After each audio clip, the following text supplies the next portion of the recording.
retrouver notre invité principal ce soir, c'est Arthur.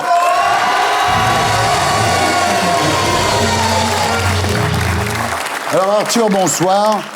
Bonsoir. Vous êtes ici ce soir parce que selon le magazine Stratégie, vous arrivez au 28e rang des comiques préférés des Français. Sur 35. Est-ce que vous comptez racheter les 27 premiers? Non, mais... Et c'est vachement bien de rentrer dans le classement. Ça y est. J'y étais pas l'année dernière. Bah ouais. Je suis 28e. Bon, il y a encore mal. du chemin. Ah bah, mais c'est pas mal. c'est bien, voilà. C'est la vie de tous les classements. Je suis même rentré dans le classement du JDD des Français préférés. Et vous êtes combien là? Dernier, 50e. Le tout c'est d'hier. Bah oui, tu es toi Thierry? Même pas. Ah bah tu vois. Bah voilà. Faut pas être pressé. Alors ce qui doit vous faire vraiment plaisir, c'est d'être 3 places devant Dieudonné quand même, non? Ça a été dur, mais ça s'est joué sur la dernière ligne droite. Ouais.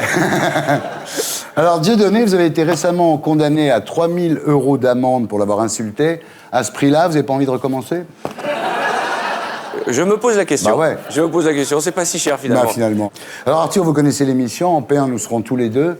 Nous parlerons de votre vie et de votre nouveau boulot, comique. Alors vous avez déclaré « Je n'ai pas envie de devenir un vieil animateur ». Vous avez dit ça avant ou après l'émission de Drucker? Alors, vous nous parlerez donc de votre nouveau one-man show à la Gaîté Montparnasse qui s'appelle Arthur à la Gaîté. Voilà.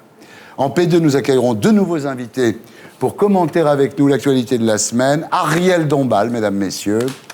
Eh oui. Pour ses concerts à la Cigale, le 24 et le 25 mars. Et Ariel en profitera pour répondre à la question que tout le monde se pose. Comment fait-on pour avoir un cul pareil à 52 ans?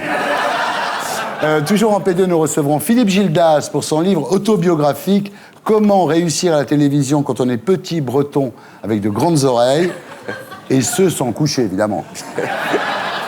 En P3, après Guillaume et le zapping, nous accueillerons notre invité du samedi 20h. Ce soir, Annette Muller, pour son livre témoignage, La petite fille du Veldiv. Voilà. L'émission s'appelle Salut les Terriens et le groupe Les Gréments de Fortune.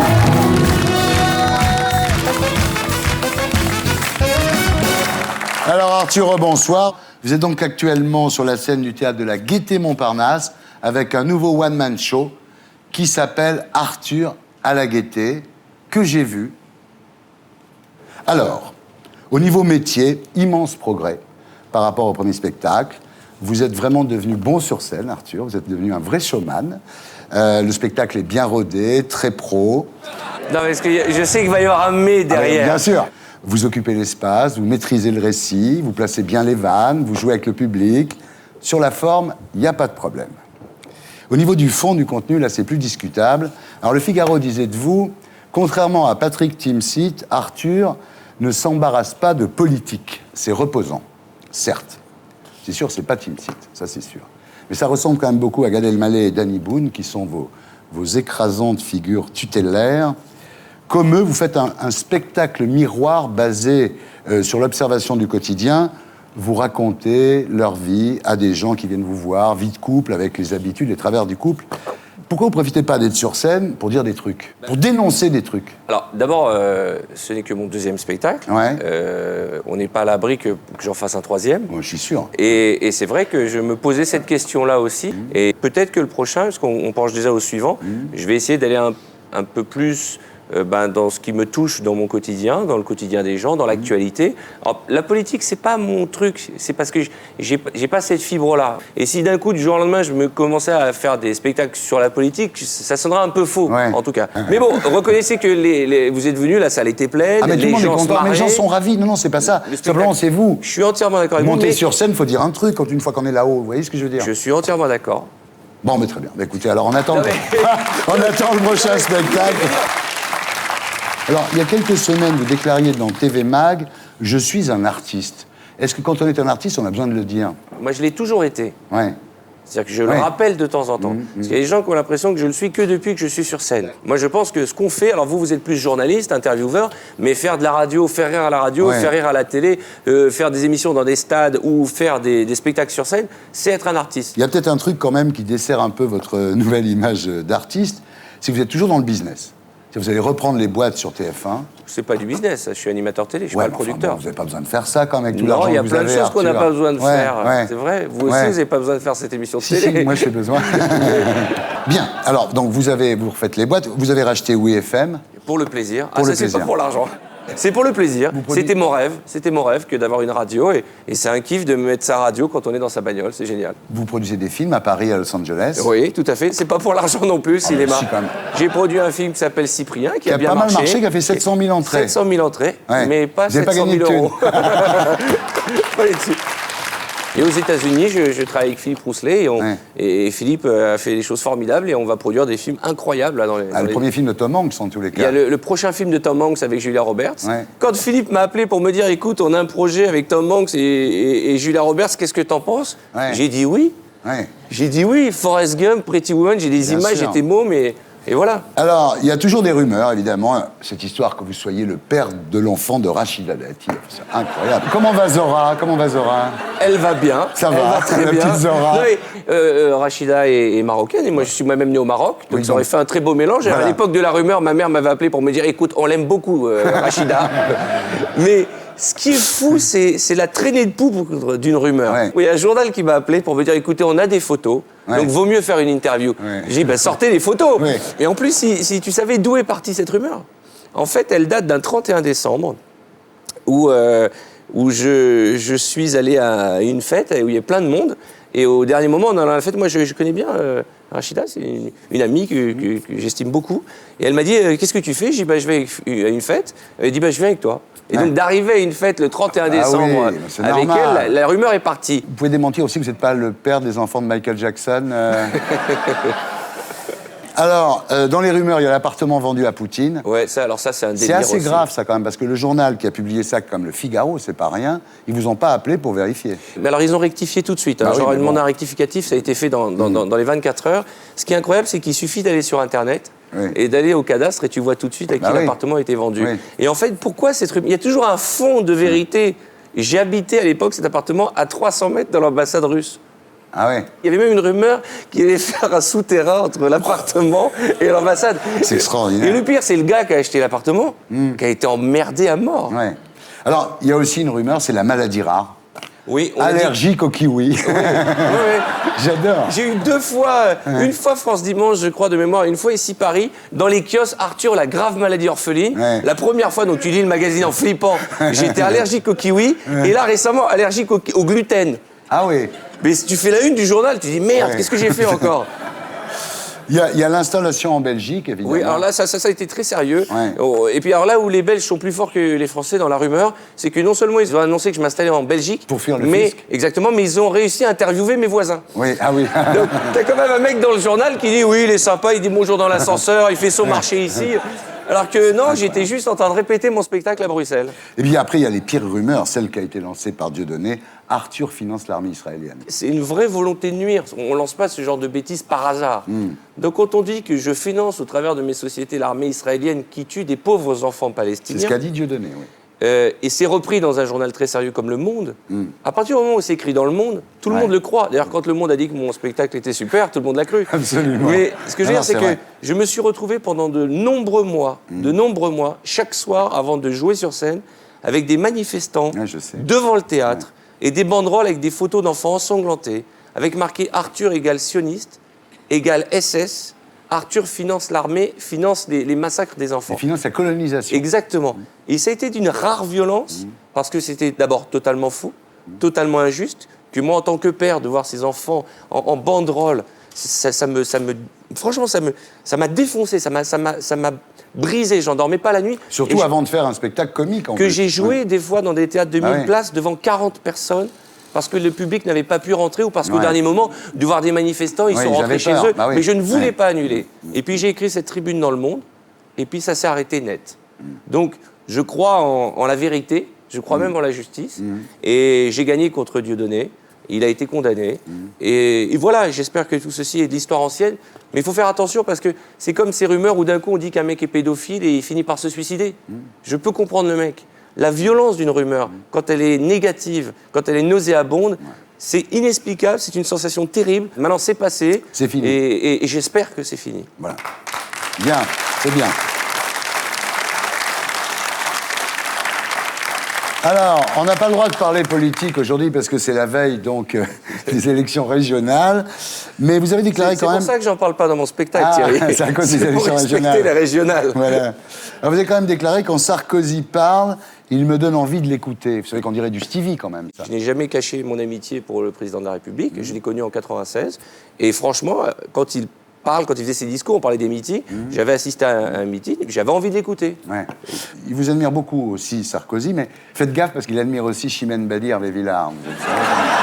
Vous savez quand même qu'il a des drôles de goût, Sarkozy. Quoi. Oui. Ben non, mais il a des goûts populaires. Ouais. Enfin, Chimène Badi, il y a quand même beaucoup de Français qui l'aiment. Et Hervé Villard, c'est peut-être grâce à lui que la Fureur, à l'époque, a cartonné. Et nous accueillons Ariel Dombal. Et Philippe Gildas. Ariel, bonsoir. Alors, nous allons parler de vos concerts à la Cigale. Mais d'abord, je voudrais revenir sur une mésaventure dont a été victime votre mari, Bernard-Henri Lévy.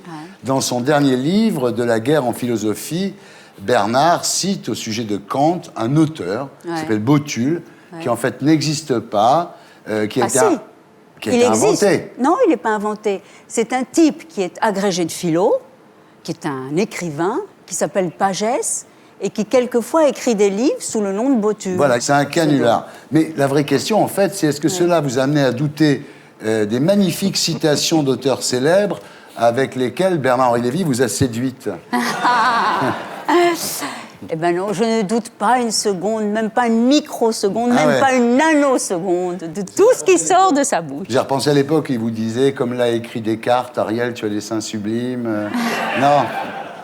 Il me le dit toujours et voilà, Ouais. ça marche. Alors, j'ai appris dans la presse que Bernard et vous aviez déménagé dans un palace près de l'Étoile pour vivre une vie d'artiste. Vous voyez, Arthur, on peut avoir une vie d'artiste et habiter dans des palaces. Ouais. Mais c'est surtout lui qui adore la vie d'hôtel. Ouais. Mais je comprends ça, hein, c'est room service, on peut prendre des sandwichs à 4h du matin, c'est super. Vie d'artiste. Mais c'est provisoire ou c'est définitif? Ben, lui, il pense que c'est peut-être définitif, et moi, après mes concerts, peut-être qu'on verra. Alors, Voilà. justement, vous serez en concert à la Cigale les 24 et 25 mars avec votre live glam vidéo show où vous chantez devant des images filmées par vous. Oui, depuis 9 mois, j'ai tourné beaucoup de choses et on mélange presque des images webcam avec de la 3D et tout ça, ça fait quelque chose de très hype. Dans votre spectacle, vous avez un petit hommage à Eric Rohmer, un moment un petit peu chiant, en mémoire de Rohmer. Pauvre Eric, tellement merveilleux. Bon, vous savez qu'il est mort il y a peu de temps. Je sais, c'est pour ça que je rigole. Oh, que tu es méchant. Très bien, tu sais bien. Bon, ben oui, moi j'ai eu la chance d'être révélée par lui. Et il est très très aimé partout, Rohmer. C'est un immense maître. Tout à fait. Vous voulez qu'on fasse une minute de silence en hommage à Rohmer? Donc, concert happening avec notre sublime Ariel, le 24 et 25 mars à la Cigale. Alors, l'affiche a été faite par Jean-Baptiste Mondino, maître de la photographie. Que j'aime tellement. On la voit à l'affiche. En tout cas, chapeau, parce que pour une fille qui est originaire du Mexique, vous avez des aisselles impeccables, Ariel. Oh là là. On regarde à quoi ça ressemble.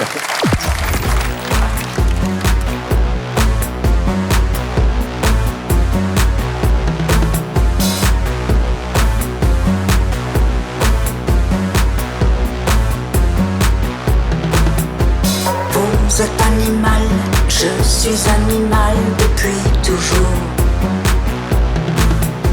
Je vous tends mon cou, à vous, mon loup-garou, faites-moi l'amour. À la Néandertal, à la Néandertal. Vous aimez mon odeur et j'aime votre odeur depuis toujours. Au tigre du Bengale, ma biche hydrocéphale, faites-moi l'amour. À la Néandertal.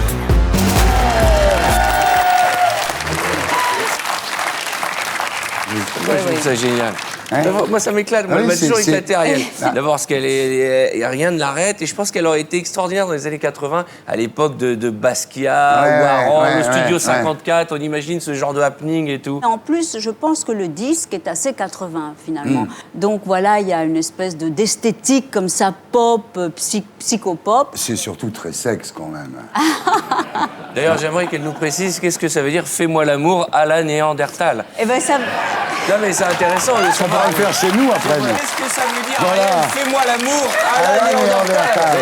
C'est une question. bah, écoute, C'est une question d'os. Ouais. non mais à la Néandertal, c'est que finalement ça n'a pas changé. Franchement. Ah oui, d'accord. Ah bon, Quand on est vraiment dans le feu de l'action, Faut tirer les cheveux. Ouais, voilà, exactement. Avec un bourdin. Bonne réponse, absolument. Très bien. Donc 24-25 mars à la Cigale, donc Oui. moi c'est le 25. Hein. ça c'est bien, je suis contente. Alors Philippe Gildas, rebonsoir, donc bienvenue sur Canal+. Vous reconnaissez un peu, non? Oh non, je reconnais pour voir ce décor, oui. Alors vous publiez chez Flammarion un livre autobiographique préfacé par Antoine Decaune, intitulé « Comment réussir à la télévision quand on est petit breton avec de grandes oreilles ». Coécrit avec Gilles Verland, qui avait fait un livre magnifique sur Gainsbourg, qui lui-même avait de grandes oreilles. Donc c'est quand même le mec Oui. qui est spécialiste des grandes Oui. oreilles. C'est pour ça que je l'ai choisi. Ah ouais, ça, je comprends. Oui. Alors, vous racontez votre enfance bretonne dans les années 40, quand vous alliez chercher de l'eau dans un seau à la pompe municipale avec votre frère Michel. C'était pendant la guerre, hein. Ouais. C'est la dernière. Oui, d'accord. Précisons, oui. Précisons. Il y a un truc que vous racontez pas, c'est votre vie sexuelle, hein, quand vous étiez adolescent. Mais parce qu'il n'y en avait pas. Arrête. Mais non, vous avez du mal à comprendre ça. Mais moi, j'étais l'aîné de 7 garçons. Oui. Et on était 4 frères dans la même chambre. Oui. Ah oui, d'accord. Bon, alors ça aurait été Oui. une partouze incestueuse. Oui, hein. donc c'est pas possible. C'est pas possible. En revanche, vous racontez votre rencontre avec l'immense Jean-Yann, qui vous dirige vers le centre de formation des journalistes. En fait, c'est lui qui a été à l'origine de... C'est le turning point de votre life, quoi. Ce qui est formidable Oui. avec Jean-Yann, c'est que je ne savais pas, moi, l'adore. qu'il avait été journaliste. Et il a été même envoyé spécial pendant 6 mois. Il faisait tout le Soudan, tout Mogadiscio, ce coin terrible aujourd'hui avec le Ouais, Darfour. ouais. Bien, lui, il est resté 6 mois là-bas. Et après, il a viré dans plein de trucs. Oui. Alors, vous racontez la radio, la télé de la grande époque. Vous avez inventé beaucoup de choses. Par exemple, le coup de l'assistante de plateau qui couche avec l'animateur dans sa loge, c'est vous, Philippe. Oui, c'est moi, exact. C'est une invention de Philippe. Oui. Vous racontez Canal+, évidemment, la grande époque de Nulle part ailleurs. Alors, la naissance de Nulle part ailleurs, en fait, c'est un jour, vous demandez à l'escure où on peut faire de la télé en s'amusant, en prenant de la coke, en se tapant des putes, et l'escure vous répond Nulle part ailleurs, et l'émission était née. Oui, c'est ça. Moi, je n'ai jamais vu de coke à Canal. Ah ouais. Donc, tu vois, alors, pas de baise chez moi dans mon enfance, là, et mon adolescence, et pas de coke à Canal. Quelle vie de merde. Oui, mais du coup, je suis encore là. Ouais. Alors, le mieux, c'est quand vous roulez une pelle à votre femme, Maryse, là. Enfin, Ça n'était pas ma femme. ouais. Vous êtes extrêmement fidèle, hein. À quoi ça sert de faire de la télé pour être fidèle? Et ça fait 28 ans. Ah oui. Et ça marche toujours. Ben, mieux.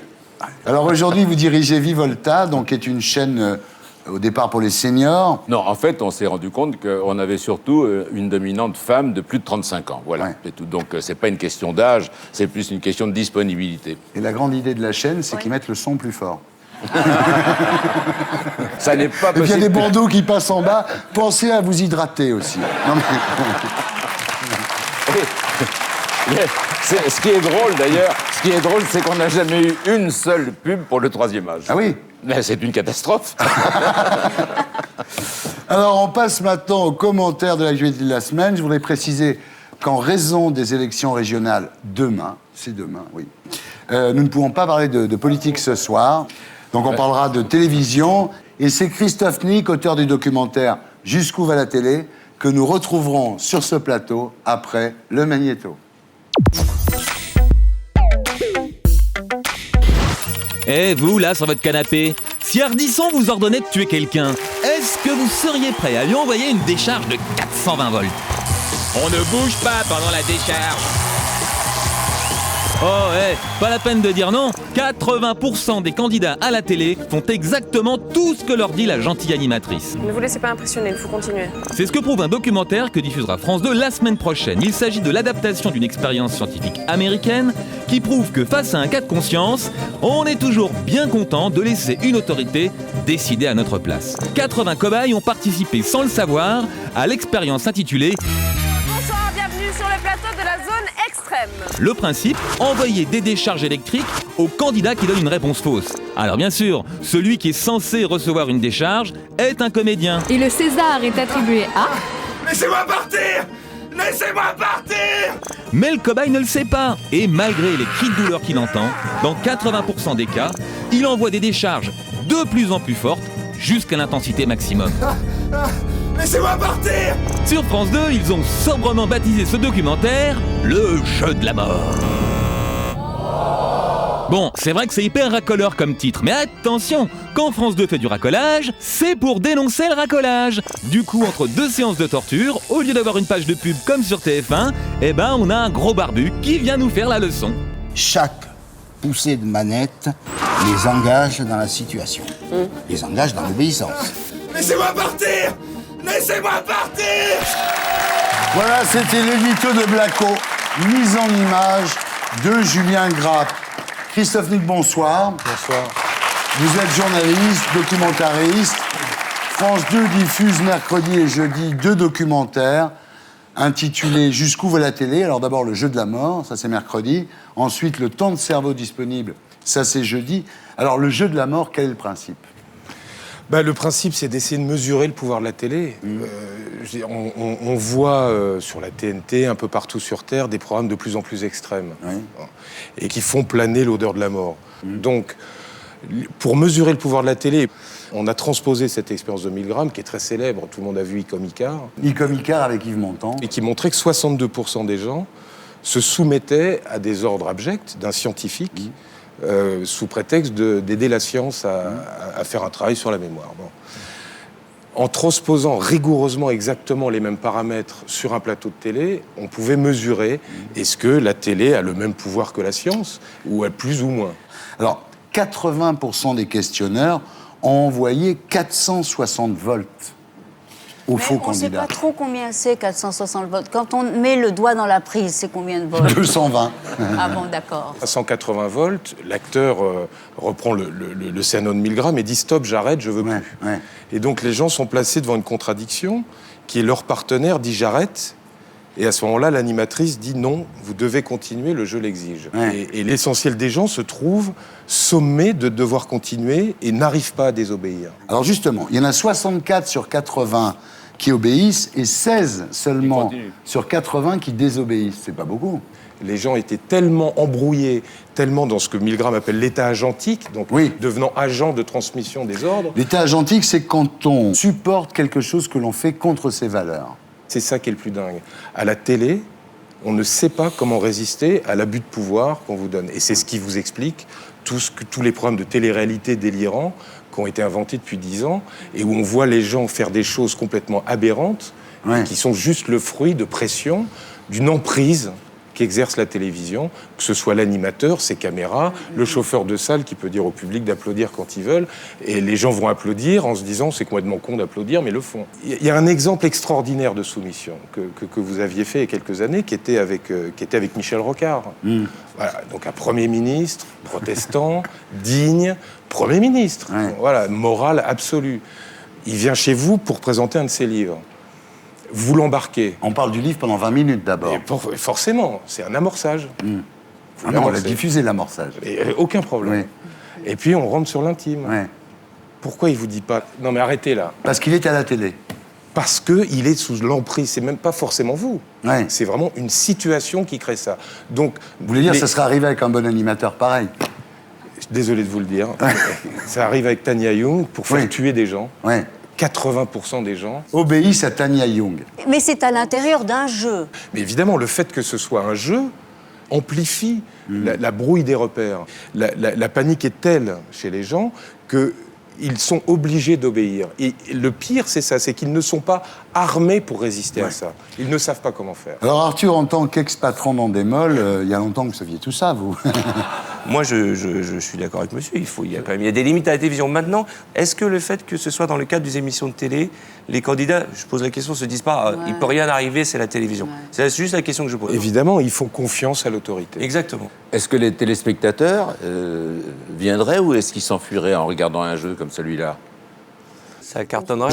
Tout le problème. Dit le producteur. Non, mais évidemment, mais c'était le pari d'Endemol. Et Voilà, d'ailleurs, c'est que justement, à partir du moment où on va vers l'abject, on déclenche non pas la raison, mais on déclenche des pulsions. Si vous étiez invité à Fort Boyard et que vous deviez passer dans un tunnel avec des tarentules et tout ça pour le jeu, ou des vipères. Est-ce que vous êtes arrivé ? Non. Ah bon. Mais est-ce que vous laisseriez entraîner dans un jeu comme ça? Non, c'est pas... Parce que les gens adorent regarder plein de tarentules sur des gens qui ont très peur. Fort Boyard, c'est sur France 2, donc c'est bien. Non, ça n'a rien à voir. La grande différence entre Fort Boyard et les jeux de télé-réalité, c'est que les valeurs qui sont derrière Fort Boyard, c'est que c'est tous ensemble qu'on va réussir. Les valeurs qui sont derrière la télé-réalité, c'est soyez une belle ordure pour pouvoir gagner. Donc on est dans deux champs radicalement opposés, deux modèles sociétaux qui s'affrontent. Donc c'est bien pour ça que je pense que le service public est en train de devenir un contre-pouvoir à cette télé-poubelle. Voilà. Ça vaudrait la peine de mettre du courant dans la firme célébrité. C'est tellement facile d'exacerber ça. C'est tellement facile de mettre des gens dans des situations où on les oblige au conflit, on les oblige à l'humiliation, et on les oblige à se comporter comme jamais dans leur vie ils se comporteraient. Et de capter ça et de promettre aux téléspectateurs, donc non pas un programme de raison, non pas un programme de mise à distance ou de divertissement, mais un programme pulsionnel. C'est-à-dire ce que vous allez voir et de l'exhibition de choses transgressives, totalement scandaleuses, et vous n'êtes plus un téléspectateur, vous êtes un voyeur. Et tout le monde est ramené à ces pulsions. Or, et ça il faut vraiment l'expliquer, toute civilisation s'est construite sur la maîtrise des pulsions. Maîtriser ces pulsions, c'est ce qu'on exige de nos enfants. L'homme apparaît quand il commence à enterrer les morts, pour maîtriser la pulsion de mort. Et depuis, toute civilisation s'est construite comme ça, que ce soit avec des chamans, que ce soit avec des écoles. Et là, tout d'un coup, les télés se mettent à faire l'inverse de tout ce qui est civilisationnel, c'est-à-dire d'exacerber les pulsions, de les libérer et d'en faire des modèles. Ça pose quand même un problème, cette histoire. C'est qu'est-ce que j'aurais fait moi, en fait? C'est un petit peu le problème des justes et des collabos. Est-ce que j'aurais été un juste ou est-ce que j'aurais été un collabo? Alors je comprends que ça vous touche parce que vous, votre grand-père maternel a été torturé et déporté à Buchenwald et vos grands-parents paternels ont reçu le titre de juste. Oui. Et ça pose ce problème-là, en fait. C'est est-ce que je torture ou est-ce que je torture pas? Est-ce que quand la société, est-ce que quand l'environnement me le demande et me l'impose, est-ce que je le fais ou est-ce que je me dresse contre? Est-ce que je me soumets? Voilà. Je pense que si on regarde ce qui se passe dans toutes les entreprises aujourd'hui, personne ne peut dire qu'il n'a pas vu une personne qui est harcelée. Ouais. Qu'est-ce qu'on fait? Ouais. Donc c'est bien ça le problème de notre époque. Ouais. Donc moi je prends l'image de la télé parce que la télé est prescriptrice. Ouais. Et c'est ça qui est grave. Vous avez bien fait de vendre. Non, mais la critique de la télé-réalité, c'est un peu dépassé, quoi. Ça a 10 ans maintenant, la télé-réalité. Je comprends que moi, je suis plus producteur de télé-réalité et je veux dire un truc. Mais pourquoi il était temps, monsieur? Parce que heureusement qu'à la télé-réalité, ça vous a donné l'occasion de faire 2 documentaires. Je veux dire, il y a un moment, il faut arrêter de taper sur tout le temps. D'abord, c'est plus la télé-réalité, c'est la télé. Je respecte le fait que, même moi, je trouve qu'il y a le meilleur comme le pire dans la télé-réalité. Il y a des choses que je ne supporte pas. Mais il y a de la télé-réalité qui passe à 19h, qui sont des trucs sympathiques. On voit trois has-beens en train de marcher dans la boue, c'est très sympathique. Ils donnent à manger à une girafe, on s'en fout. Ça changerait au monde. Maintenant, il y a la télé-réalité plus dangereuse, et celle qui est en train de démarrer dans les pays anglo-saxons. Maintenant, chaque diffuseur fait ce qu'il veut. Mais je crois que c'est un peu has-been de parler de la télé-réalité maintenant. C'est la télé aujourd'hui. Pour moi, la vraie télé-réalité, c'est le journal de 20h. Moi, je vois des choses au journal de 20h. Ah oui, ça, c'est la télé-réalité. Bon, je vous signale que... Par exemple, en Grande-Bretagne, il y a l'année dernière des émissions de dissection de cadavres humains. Que l'année d'avant, il y avait une émission de roulette russe.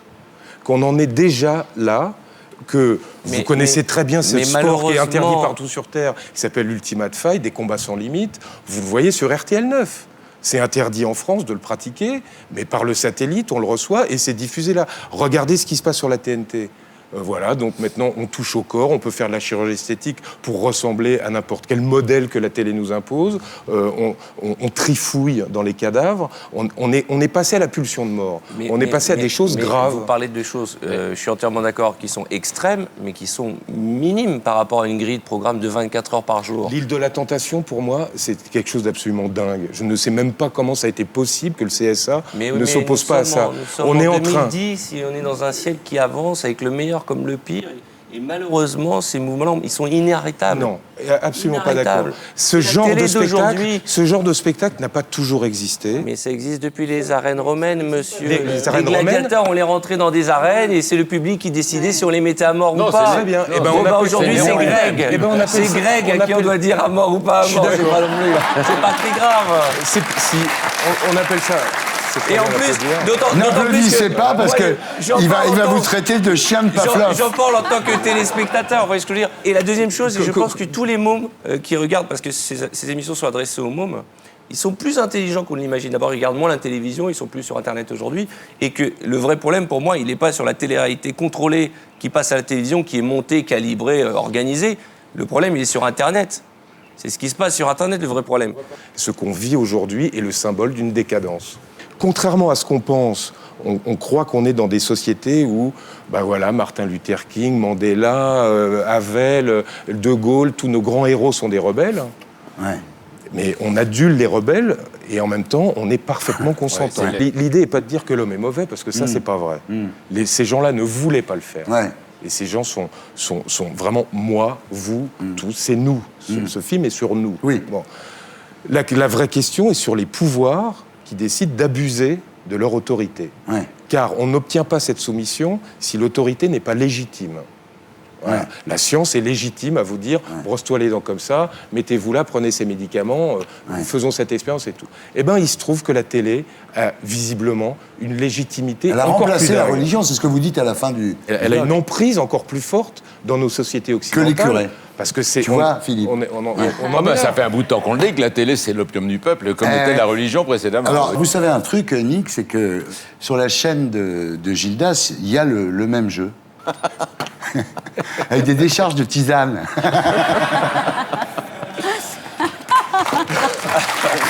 Elle est con, cette vanne. Une vanne pourrie. Bien, Ariel, merci d'avoir été avec nous. Donc, je rappelle, Ariel Dombasle, 24 et 25 mars à la Cigale. Merci beaucoup. Et nous accueillons notre invitée du samedi 20h ce soir, Annette Muller. Bonsoir, madame. Pour son livre témoignage, La petite fille du Veldiv, aux éditions Cercil. Annette, bonsoir. Vous êtes l'un des très rares enfants de la rafle du Veldiv à avoir survécu. Et à l'occasion de la sortie du film de Rose Bosch, qui braque les projecteurs médiatiques sur cette page terrible de l'histoire de France, nous vous avons demandé de venir témoigner ce soir. Merci d'être là. Merci de m'accueillir.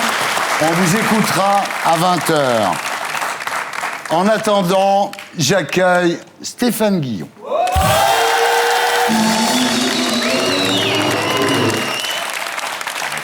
Comment ça va?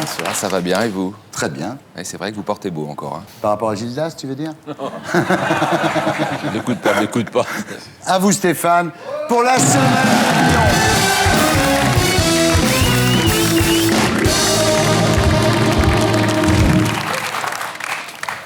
Lundi, c'était la journée de la femme. Ça y est, c'est passé, ça leur a fait plaisir. Une petite journée, ça mange pas de pain. Et depuis, c'est à nouveau la journée des mecs. Il y a des journées pour tout, du handicap, des espèces menacées, des zones humides. Pourquoi pas de la femme?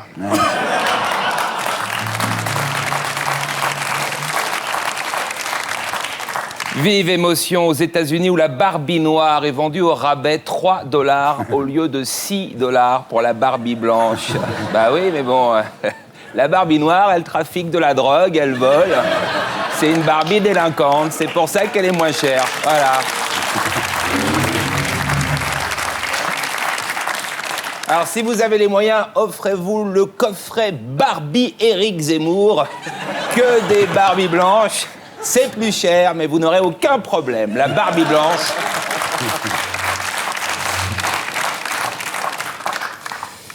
En Ardèche, la sécheresse fait craquer les maisons. putain. Mais qu'ils aillent vivre à Aiguillon-sur-Mer ou à la Faute-sur-Mer. Trop d'eau d'un côté, pas assez de l'autre. Les gens sont jamais contents.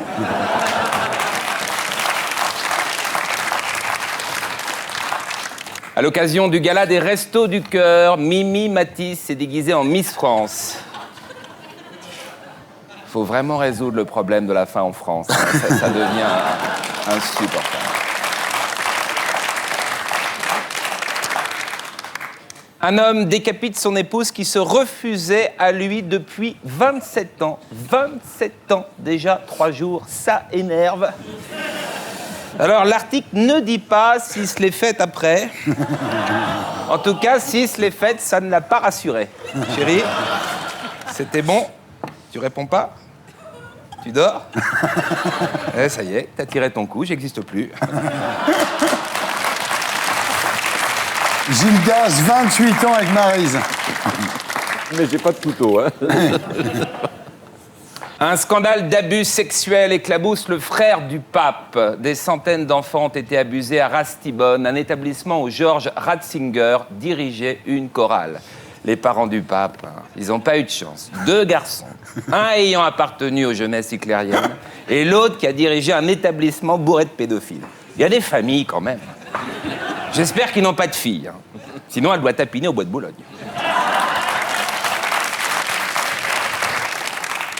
Brigitte Bardot écrit au préfet de police: il est urgent de procéder à un contrôle des animaux exploités pour la mendicité. Les clochards, on s'en fout, mais les animaux, c'est vrai que ça fait de la peine.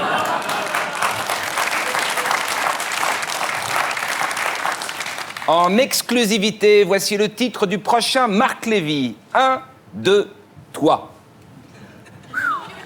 Il n'y a pas de trahison. Ce qu'il y a dans le bouquin sera aussi brillant que le titre.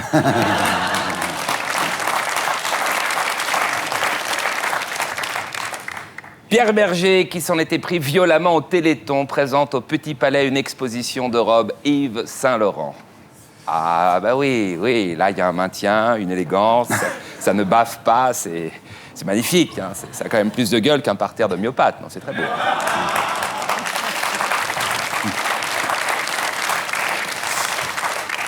La semaine dernière, les obsèques du couturier Alexander McQueen ont eu lieu dans une ambiance très fashion. Tout le gratin de la mode et du showbiz était présent. Kate Moss, Naomi Campbell, Lady Gaga, beaucoup d'allure, de très belles tenues, il fallait en mettre. En revanche, les obsèques de Jean-Pierre Trébert, c'était d'un méga plouc. Oh là là, un ringard. Les gens étaient habillés à la halle aux vêtements chez Kiabi, chose flambe. C'était très décevant.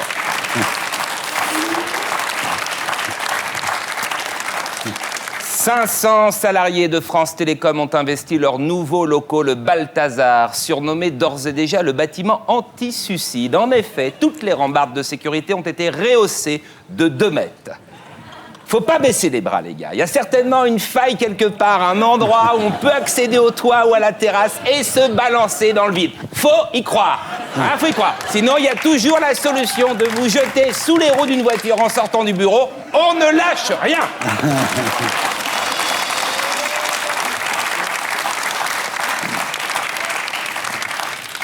Et on termine avec les bons plans vacances de Salut les Terriens.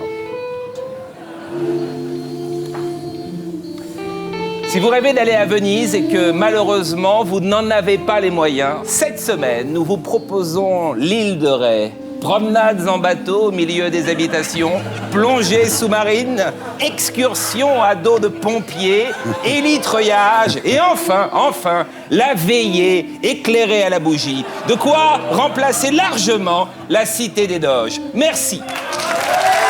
Merci Stéphane. On vous retrouve la semaine prochaine. Et d'ici là, sur canalplus.fr.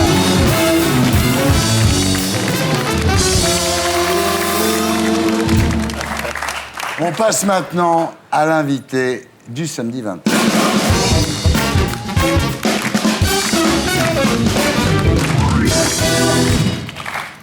Annette, rebonsoir. Bonsoir. Donc vos parents s'installent en France en 1929. Oui. Ils arrivent de Pologne. Vous naissez 4 ans plus tard, donc en 1933. la vie est assez dure. Vos parents travaillent pour un confectionneur et passent leur semaine sur 2 machines à coudre.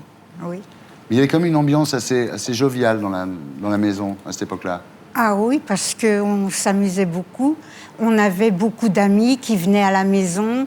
Ma mère ouvrait son armoire et mes copines d'école se déguisaient avec ses vêtements. Ah bah oui. Et elles participaient à nos jeux, d'ailleurs. En 1939, quand la guerre est déclarée, vous avez 6 ans. Et là, à l'école communale, au début des années 40, vous vous rendez compte que votre famille est différente des autres familles françaises. D'abord, à la maison, vos parents parlent yiddish. Et vous avez un peu honte de leur accent dans la rue, quoi. Oui, surtout ma mère qui appelait mes frères pour qu'ils rentrent à la maison. Des fois, quand vous êtes énervé contre vos parents, vous dites sales étrangers, quand même. Ça vous énerve. J'ai dit ça à ma mère, Ouais. et j'ai été virée. J'ai Ah oui. dû attendre sur le palier qu'on veuille bien m'ouvrir la porte. Alors, à l'époque, vous crevez de faim, il n'y a rien à bouffer, quoi. Un jour, votre père revient de chez le boucher avec une peau de vache, et le boucher l'a convaincu qu'il fallait qu'il gratte la peau pour manger, quoi. Oui, oui. Mais pour moi, c'était pas trop dur parce que j'avais pas d'appétit. Ah oui. Vous vous retrouvez des fois avec une pomme ou une orange pour 4. Ah oui, et ma mère, elle nous faisait asseoir autour d'elle, et avec le couteau, elle râpait la pomme et elle nous faisait lécher le couteau à tour de rôle. Ah ouais. Alors en 1941, on commence à parler de rafles, de camps, de Pithiviers, de Bonne-la-Rolande.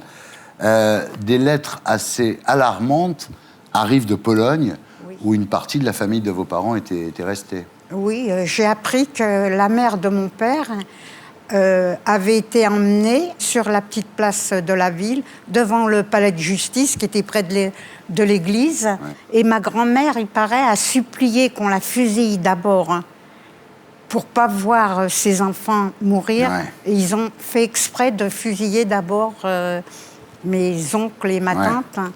Ça, c'est en Pologne, mais à Paris, l'été 41, la bibliothèque vous est interdite, et dans le métro, les Juifs, à l'époque, sont obligés de monter dans le dernier wagon. Oui, oui. Donc, l'étau se resserre, et 1 an plus tard, en juin 1942, le port de l'étoile jaune devient obligatoire. Immédiatement, il y a eu une quarantaine autour de nous dans le quartier. Ouais. Mes copines qui venaient tout le temps à la maison, je ne les ai plus vues. Mais surtout, j'ai entendu 2 dames dans la rue qui discutaient, et l'une disait à l'autre, vous vous rendez compte, un homme qui avait l'air tellement correct, et pourtant il avait une étoile. Et à ce moment-là, j'ai compris qu'être juif, c'était pas correct. Ouais. Et tout ce qui a pu m'arriver par la suite, je trouvais ça normal, puisque on était une famille de juifs, donc on n'était pas des gens corrects. Voilà. Alors, la question qui se pose, c'est pourquoi, à ce moment-là, vous n'êtes pas parti de France? Eh bien, d'abord, il aurait fallu avoir de l'argent pour ça. Mes parents faisaient des vestons qu'ils devaient livrer. Ils travaillaient pratiquement nuit et jour. Ouais. Et puis, mes parents avaient une totale confiance dans la France. Ouais. En Pologne, chez les Juifs polonais, la France, c'était le pays des droits de l'homme, c'était le pays qui avait accepté de reconnaître l'innocence de Dreyfus. On ne pouvait pas penser que les Français feraient du mal. Ouais. Surtout que beaucoup de Juifs, pas votre père, mais beaucoup de Juifs s'étaient battus pour la France en 14-18. Donc ils ne pensaient pas que la France pourrait être aussi ingrate. Oui. Ouais. Alors, au début juillet 1942, on parle d'une rafle. Votre mère essaye en vain de vous faire quitter Paris. Personne ne voulait de nous. Et elle est rentrée...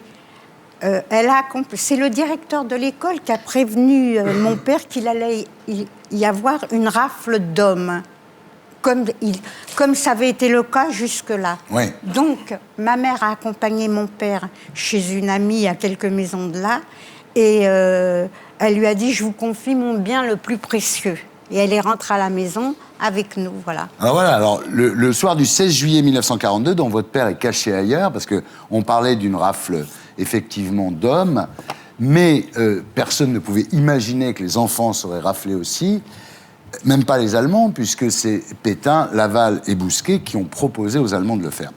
2 hommes en impair beige débarquent chez vous et ordonnent aux enfants de s'habiller.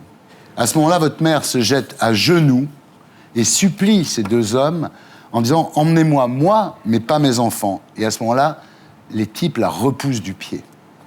Oui, c'est une scène qui m'a donné des cauchemars pendant longtemps, parce que ce pied qui repoussait ma mère d'une manière méprisante, alors que ma mère, qui était connue dans le quartier, qui était appréciée, elle coiffait les jeunes filles, elle donnait des gâteaux de sa fabrication, et là je la voyais, ma mère d'un coup, et par la suite ça s'est accentué, je me suis dit, je peux plus avoir confiance en elle. Et j'ai eu des cauchemars par la suite, justement. Dans cette scène-là, je ne revois absolument pas mes frères. Je revois que ma mère à genoux et ce pied qui la repousse en lui disant ne nous faites pas perdre notre temps, mettez des affaires pour 2 jours. Hein. Elle a pris un drap et elle a mis pêle-mêle. Et moi, j'ai voulu prendre ma poupée. Et ils me l'ont arraché des bras. Il y a un des policiers qui me l'a arraché des bras en me disant « T'en auras pas besoin là-bas ». Et ce mot là-bas, je me suis demandé ce que ça voulait dire. Vous ne doutiez pas une seconde à l'époque de ce qui attendait les Juifs. Personne ne le savait. Ah non, pas du tout. Alors, dans la rue, vous voyez des Juifs chargés de gros ballots qui marchent vite, poussés par des flics. Et aux fenêtres, il y a des gens qui regardent et il y en a qui applaudissent. Ils applaudissaient qui? Les Juifs ou les policiers? Ça, c'est une question qu'on peut se poser. Il faut dire que dans les années 30, il y avait une telle propagande antisémite que finalement, les gens étaient complètement... On en revient à ce que tu disais tout à l'heure, les gens étaient complètement formatés, presque. Alors, au centre de rassemblement primaire, d'abord, hein, dans les locaux de la Bellevilloise, là, c'est déjà l'enfer. Et votre mère parvient quand même à faire évader ces 2 garçons. C'était une dame qui était femme de prisonnier de guerre, qui a fait passer mes 2 frères pour ses enfants. Et là, après le centre donc, de rassemblement primaire, c'est le Veldiv. Oui. Alors vous arrivez au Veldiv, alors tout le monde est sur des gradins, hein, entassé sur des gradins. Il y a des haut-parleurs, on appelle des noms.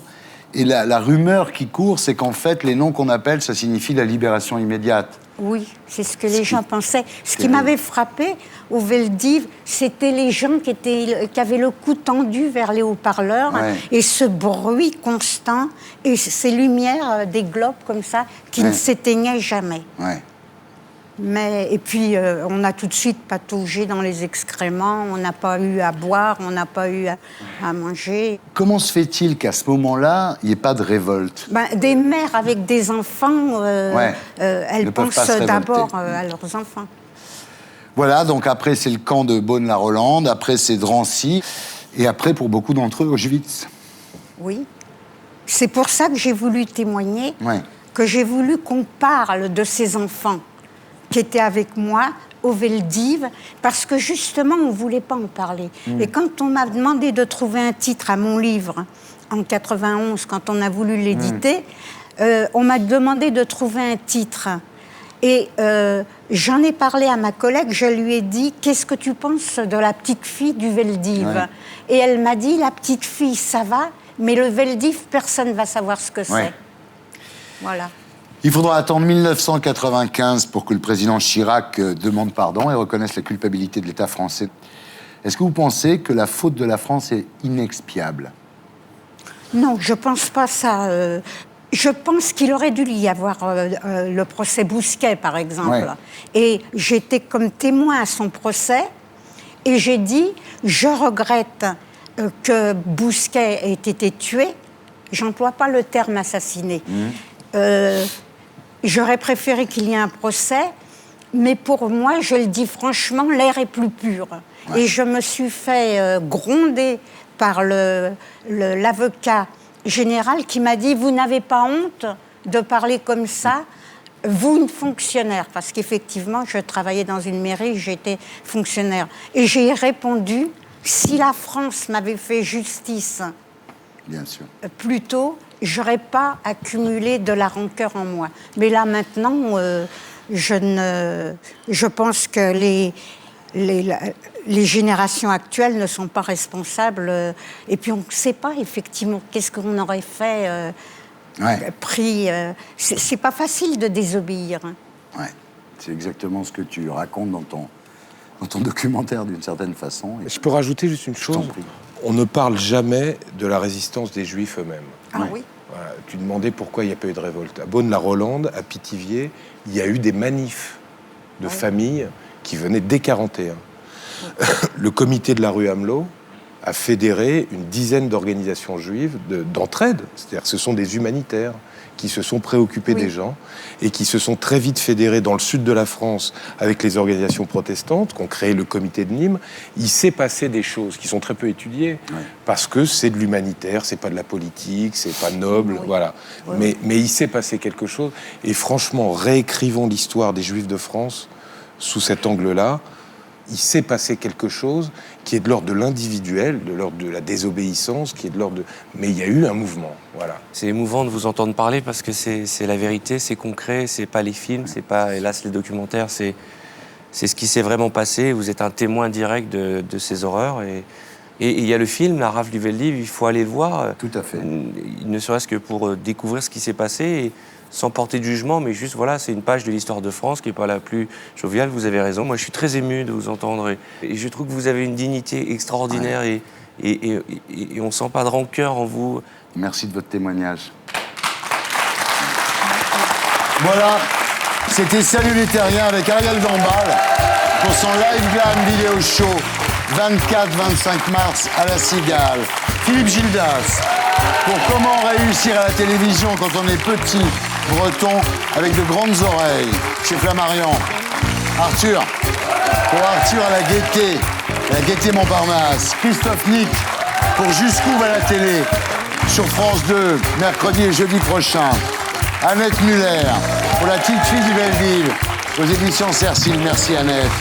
Je voudrais signaler la sortie d'un film de Christopher Thompson qui s'appelle Bus Palladium, le 17 mars.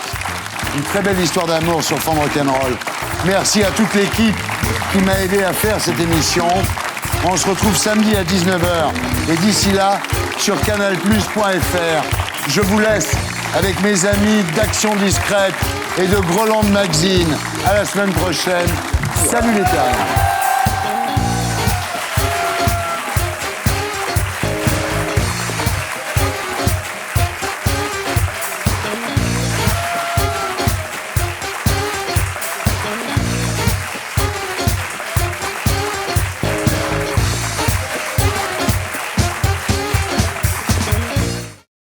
Pour être sûr de ne rien rater de Inarditube, abonnez-vous et mettez un pouce bleu.